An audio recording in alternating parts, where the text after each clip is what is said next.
त्यसै गरी यिनीहरूको सत्यनाश होस्। हे भगवान, हे प्रभु, सत्य त देवी देवता होस् भनेपछि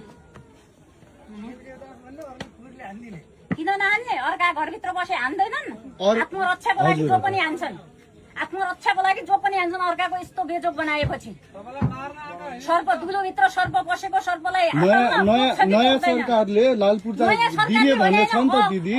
त्यो जोखिमपूर्ण उठाएर राम्रो सम्बन्धित ठाउँमा दे भनेको छ। त्यसरी भ्रष्टाचार विरुद्धको सबैभन्दा ठूलो शक्ति जनताको आवाज हो र यही आवाजबाट सुरु हुँदैछ नेपालमा भ्रष्टाचार विरुद्धको मी टू अभियान।